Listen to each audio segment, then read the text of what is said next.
035 dan peran saya ini yang Widya di KDPM 04007 0035 Mbak Nadia 0007.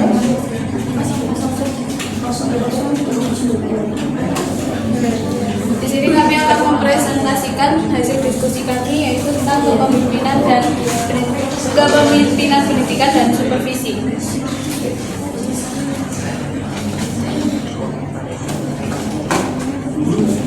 Nah, materi hari ini kita akan membahas tentang tipe kepemimpinan, manajemen konflik, jenis supervisi pendidikan, teknik supervisi pendidikan, kepemimpinan dan supervisi di sekolah. Tiga topik jadi satu. Pengertian kepemimpinan pendidikan.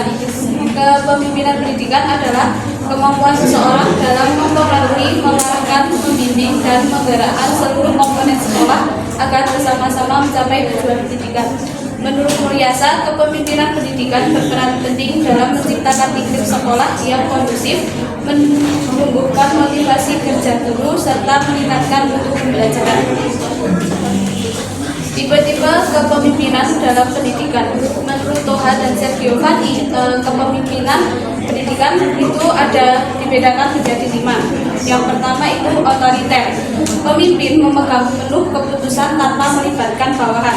Nah, pada tipe ini hubungan bersifat satu arah.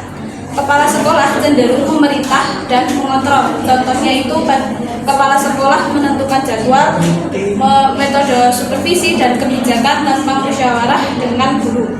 Yang kedua yaitu demokratis, yaitu mengutamakan partisipasi guru dan staf dalam pengambilan keputusan. Di sini contohnya kepala sekolah mengajak guru berdiskusi dan menentukan program peningkatan mutu sekolah.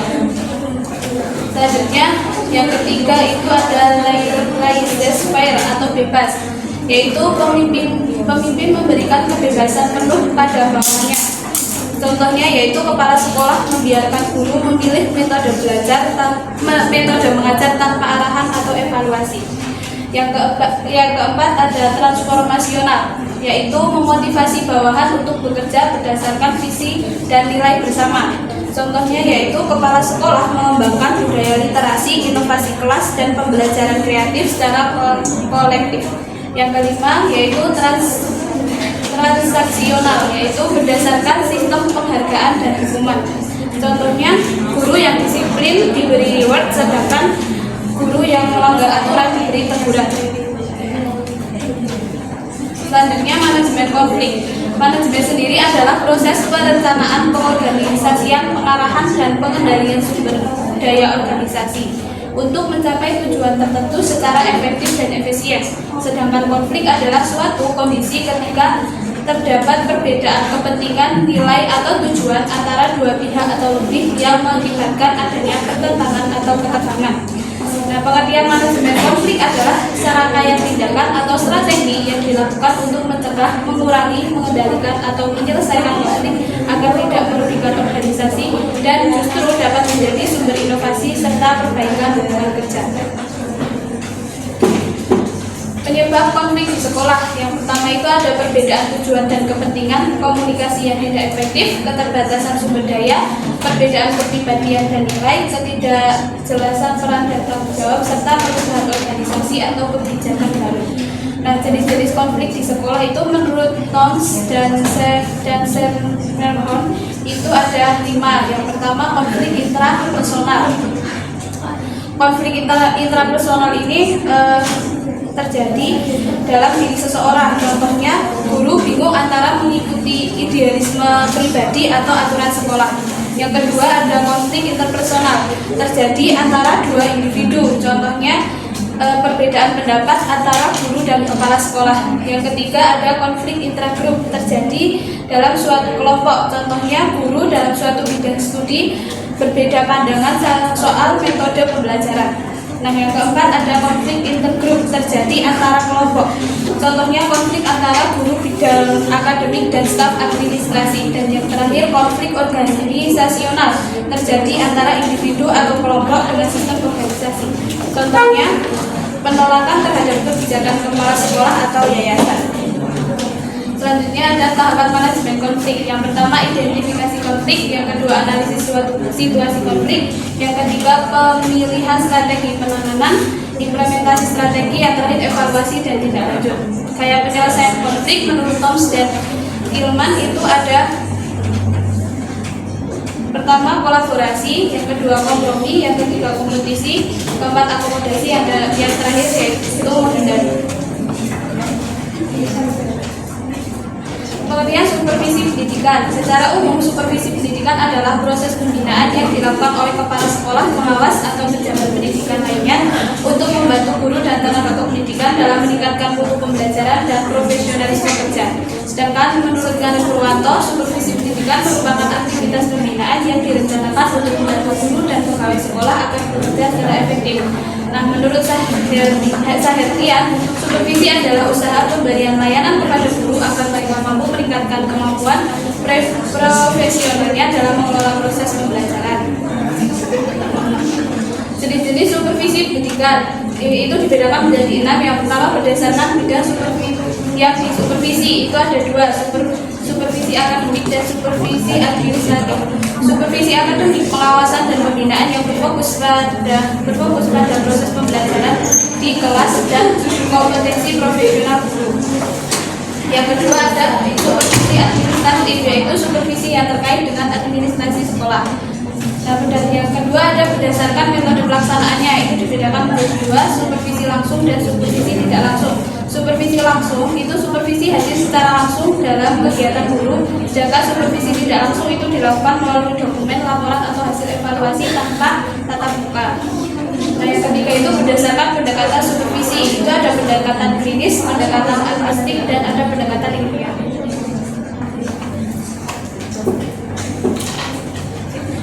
Nah, terus yang ketiga ada berdasarkan jumlah sasaran, ada supervisi individual dan supervisi kelompok. Selanjutnya ada yang berdasarkan gaya kepemimpinan supervisor, yaitu supervisi otoriter, supervisi demokratis, dan supervisi laissez-faire. Yang terakhir ada berdasarkan media dan sarana, ada supervisi kunjungan kelas, supervisi kunjungan antar guru, supervisi melalui dokumen, dan yang terakhir supervisi berbasis teknologi. Kemudian ada tujuan dari supervisi pendidikan. Yang pertama yaitu meningkatkan mutu pembelajaran, yang kedua meningkatkan kemampuan profesional guru, yang ketiga meningkatkan efektivitas dan efisiensi kerja, yang keempat meningkatkan motivasi kerja guru, dan yang terakhir meningkatkan koordinasi. Fungsi dari supervisi pendidikan yang pertama yaitu fungsi pengawasan atau control function, yaitu mengawasi agar kegiatan pendidikan berjalan sesuai standar. Yang kedua yaitu fungsi peningkatan atau improvement function, yaitu dengan membantu memperbaiki kelemahan guru dan proses pembelajaran. Yang ketiga yaitu fungsi pembinaan atau coaching function, yang berarti memberikan bimbingan dan pendampingan agar guru lebih profesional. Kemudian fungsi penilaian atau evaluation function, yaitu mengevaluasi kinerja guru dan efektivitas dari pembelajaran. Kemudian yang terakhir yaitu fungsi pengembangan atau development function, yaitu mendorong inovasi dan pengembangan berkelanjutan di sekolah. Kemudian ada teknik supervisi pendidikan. Jadi yang pertama teknik yang bersifat individual, yaitu teknik pelaksanaan supervisi yang digunakan supervisor kepada pribadi guru guna peningkatan kualitas pengajaran di sekolah. Yang antara lain yang pertama yaitu kunjungan kelas, yang kedua observasi kelas, dan yang ketiga intervisitasi, keempat menyeleksi sumber materi pengajar, yang kelima diskusi panel, dan yang terakhir yaitu seminar. Kemudian yang kedua yaitu teknik yang bersifat kelompok, yaitu teknik supervisi yang dilakukan dalam pembinaan guru secara bersama-sama oleh supervisor dengan sejumlah guru dalam satu kelompok, yang antara lain yaitu pertama pertemuan orientasi bagi guru baru, yang kedua rapat guru, yang ketiga studi kelompok antar guru, yang keempat yaitu diskusi, dan yang terakhir yaitu workshop. Kemudian selanjutnya yaitu kepemimpinan dan supervisi di sekolah. Yang pertama yaitu definisi dari kepemimpinan dan supervisi di sekolah merupakan proses pemimpin sekolah dalam mengarahkan warga sekolah melalui pemantauan dan pendampingan agar pembelajaran pembelajaran berjalan efektif dan tujuan pendidikan tercapai. Kemudian prinsip dari kepemimpinan dan supervisi di sekolah yang pertama yaitu demokratis, yang berarti menghargai pendapat. Yang kedua yaitu objektif, yang berarti berdasarkan data secara nyata. Yang ketiga yaitu konstruktif, yaitu memberikan sebuah solusi. Yang keempat yaitu berkelanjutan, yang berarti dilakukan bertahap dan rutin. Yang kelima yaitu kooperatif, yang dilakukan dengan kerjasama. Yang keenam yaitu komprehensif, yang berarti mencakup semua aspek pembelajaran. Dan yang terakhir yaitu ada tahapan supervisi. Yang pertama ada perencanaan. Dalam perencanaan ini ada identifikasi masalah dan penentuan tujuan dari supervisi. Yang kedua ada pelaksanaan, yang berarti kegiatan nyata untuk memperbaiki dan meningkatkan kemampuan guru. Yang ketiga ada evaluasi, yaitu penilaian hasil supervisi untuk merumuskan perbaikan. Yang terakhir yaitu tindak lanjut. Dalam tindak lanjut ini berarti implementasi perbaikan dan evaluasi yang berkelanjutan. Kemudian ini daftar pusaka yang kami gunakan. Selanjutnya kami akan membuka sesi tanya jawab yang terdiri dari 2 termin. Satu termin ada 3 penanya. Silakan. Siti. Terima kasih atas perkenalannya. Perkenalkan, saya Siti Kandari dengan NPM 019. Jadi pertanyaan saya, dalam upaya meningkatkan kualitas pembelajaran sekolah, menurut para presentator, apakah lebih efektif kepala sekolah itu memulai perubahan dari sistem yang terdahulu seperti aturan, struktur, jadwal, SOP, atau dari orang yang dulu seperti guru, cara berpikir, dan budaya kerja? Jelaskan mengapa pilihan tersebut lebih masuk akal dalam konteks. Baik, jawaban kami tampung dulu selanjutnya. Siapa mbak yang tanya terus? Sini. Ini Hanif. Ya, bisa. Terima kasih atas waktu yang diberikan. Sebelumnya perkenalkan, nama saya Dwi Syafiko dengan NPM 0079. Pertanyaannya, jelaskan peran penting kepemimpinan pendidikan yang efektif dalam meningkatkan kualitas hasil belajar siswa. Terima kasih. Selanjutnya Hasnani. Oke, terima kasih atas pertanyaannya. Perkenalkan, saya Amelia Hasna dengan NPM 0027. Izin bertanya, apakah supervisi yang efektif harus dilakukan secara formal? Dan jelaskan bagaimana kombinasi supervisi formal dan informal dapat meningkatkan profesionalisme. Baik, saya akan menjawab pertanyaan dari Sili. Jadi, dalam upaya meningkatkan kualitas pembelajaran di sekolah, menurut saya akan lebih efektif jika kepala sekolah memulai dari aspek manusianya terlebih dahulu, terutama guru, pola pikir, dan budaya kerja. Karena sistem baru seperti SOP atau jadwal tidak akan berjalan jika orang-orangnya itu belum siap atau belum memahami tujuan dari perubahan. Jadi dengan membangun komitmen dan motivasi guru lebih dulu, penerapan sistem baru akan menjadi lebih mudah diterima sehingga berdampak nyata pada peningkatan mutu pendidikan. Apakah sudah menjawab?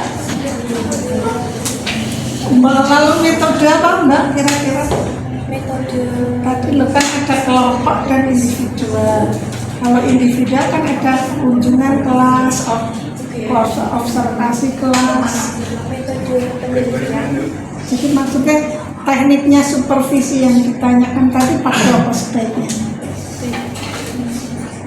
Misalnya kalau kunjungan kelas, berkunjung itu mungkin lewat gitu, tertib gitu. Tapi kalau observasi, kepala sekolah itu duduk manis di belakang mengobservasi kita mengajarnya. Jadi berbagai supervisi karena tadi dijelaskan ada kelompok, ada individu. Ada sebuah layar berapa itu? Kita ada. Terakhir kita teknik supervisi. Nah ini loh. Nah itu kunjungan kelas itu jadi kepala sekolah hanya berkunjung tapi hanya sepintas gitu. Atau mungkin hanya lewat kaca. Tapi kalau observasi, kepala sekolah itu duduk manis di belakang melihat kita mengajar. Itu intervisitas tahu nggak? Antar guru itu melihat caranya mengajar.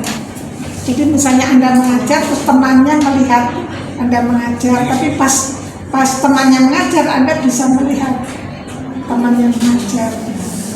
Nah, atau intervisitasi, saling menvisitasi, terus menyeleksi sumber materi mengajar, misalnya nyusun perangkat pembelajaran bareng, materinya diambil dari mana, seperti itu. Diskusi, ya kita diskusi, atau FGD seminar, ya kita seminar, saling sharing gitu. Itu yang individu. Nggak semua dilakukan, tapi kalau observasi kelas kan memperbanyak biaya ya, kecuali apa ya, 7 kali tidak lulus sertifikasi biasanya sertifikat atau terus observasi kelas.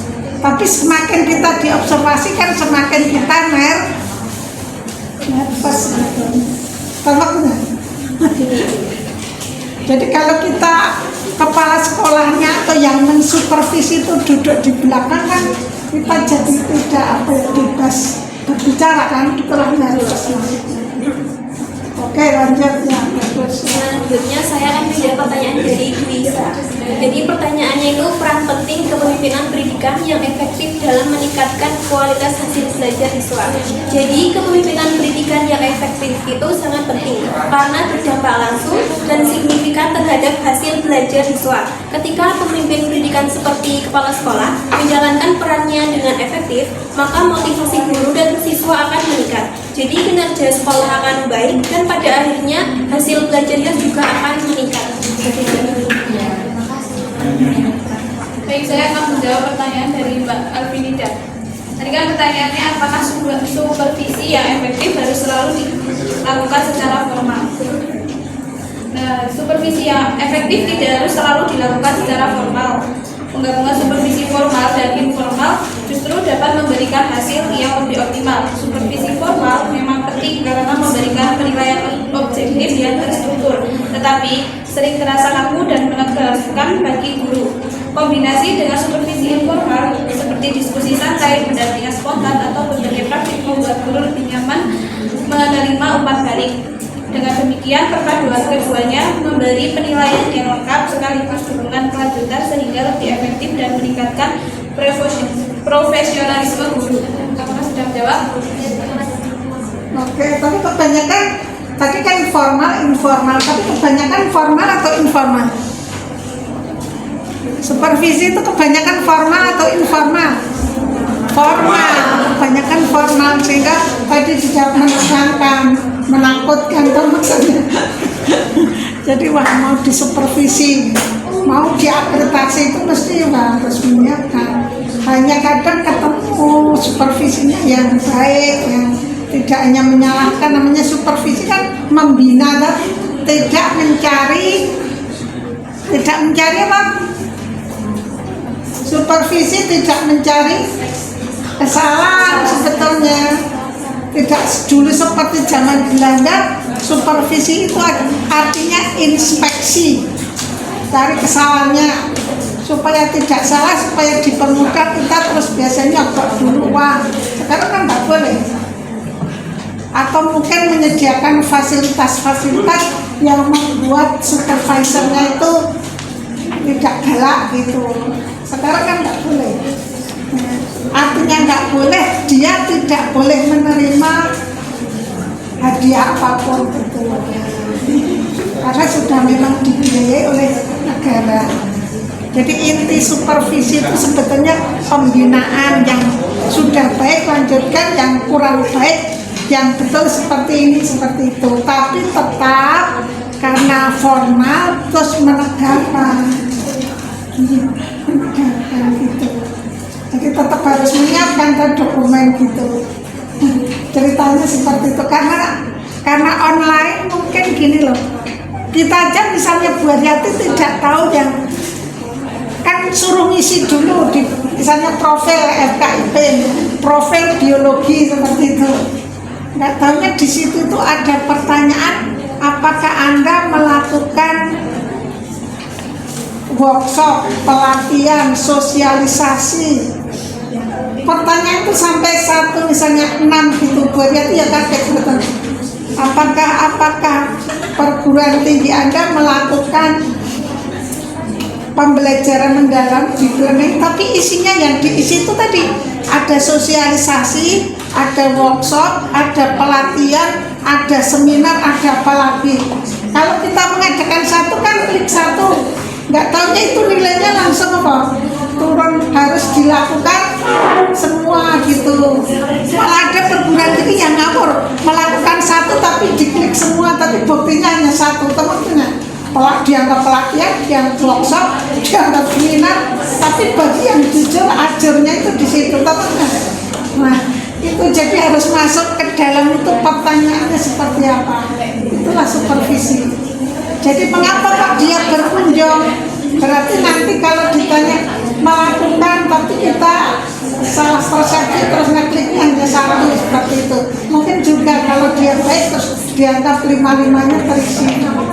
Itulah supervisi. Masa dalam hanya satu pertanyaan tapi disuruh ngeklik 5 atau maksudnya itu terus apa PKS. Jadi kalau tidak masuk ke dalam profilnya itu tidak tahu. Sama dengan di akreditasi, sama sebetulnya supervisi akreditasi itu sama sebetulnya. Dari awal sudah harus merencanakan banyak kegiatan. Oke, lanjut termen kedua tapi di seluruhnya Mbak Esbrikin.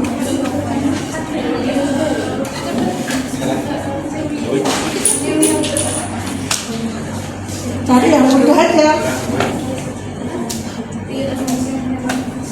Apa Esbrikinnya apa? Kemudian kami akan mengadakan workshop ice breaking yang akan dipimpin oleh Nadia. Teman-teman bisa berpasangan dua-dua dulu nggak?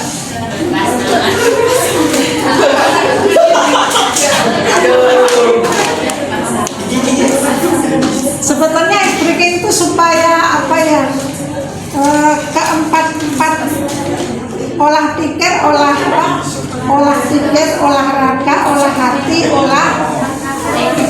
apa lagi? Olah rasa itu terpadu. Kan tadi sudah mikir, berarti olah pikir, tapi olah rasa, olah hati, terus olahraga dengan tangan atau apa itu.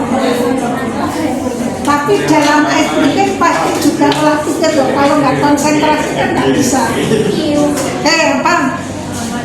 Banyak sekali sebetulnya. Pasangan dua-dua dulu, terus kalau udah berpasangan bawa salah satu barang di tengah-tengah kalian.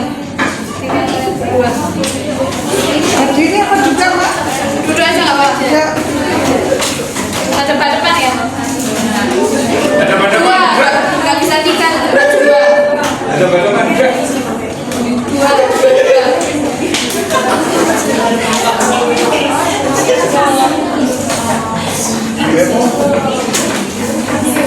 Ayo fokus pada perintahnya fasilitator. Kalau kita bilang sikut, kalian pegang sikut kalian. Terus kalau kita bilang sakit, kalian pegang perut kalian. Terus kalau kita bilang sikat, ambil itu ya barang-barang di tengah-tengah kalian. Rebutan ya.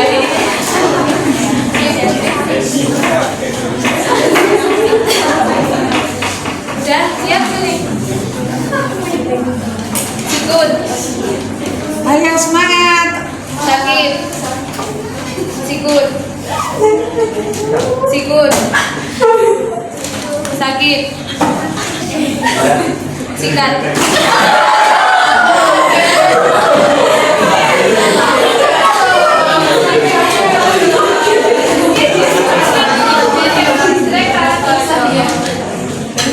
Diulang ya. Cepat kan. Sikut. Sakit. Sikut. Sikut. Sakit. Sakit. Sikat.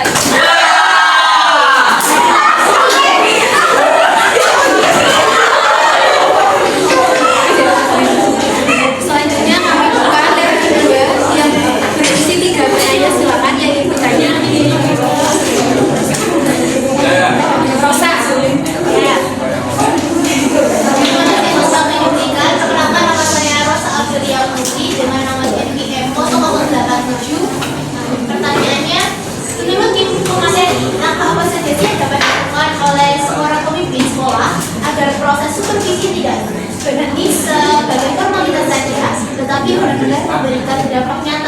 kualitas pembelajaran. Terima kasih. Kemudian Dinda. Oke, terima kasih atas waktunya. Sebelumnya perkenalkan nama saya Dinda Rahmadani dan NPM 0075. Oke, jadi saya ingin bertanya, ketika seorang kepala sekolah itu lebih banyak menghabiskan waktunya pada urusan administrasi dan jarang hadir mengamati proses pembelajaran. Nah, bagaimana analisisnya itu, kondisi itu akan mempengaruhi mutu dan budaya sekolah seperti itu. Terima kasih. Perkenalkan, nama saya Salsabila Anissa dari NPM 0031. Saya ingin bertanya, jelaskan bagaimana supervisi klinis dapat meningkatkan kualitas pembelajaran guru dan mengapa tahap refleksi menjadi bagian paling penting dalam proses tersebut. Terima kasih. Baik, saya akan menjawab pertanyaan dari Mbak Rosya.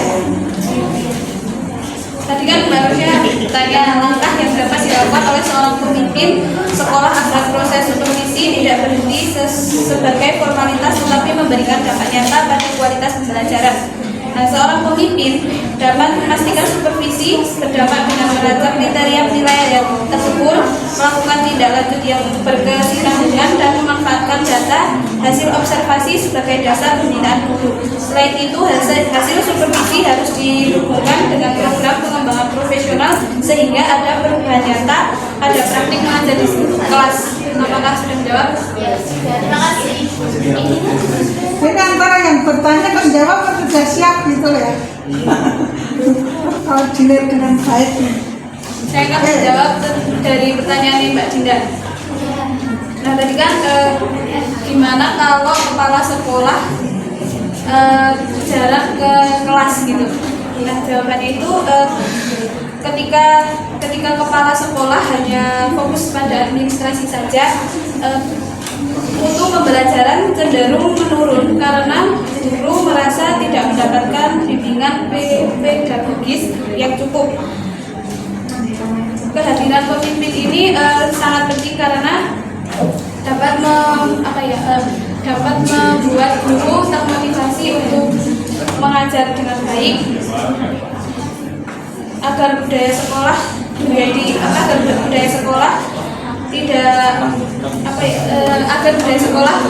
dengan baik. Apakah sudah dijawab? Sudah, terima kasih. Sekian presentasi dari kelompok kami. Apabila ada kesalahan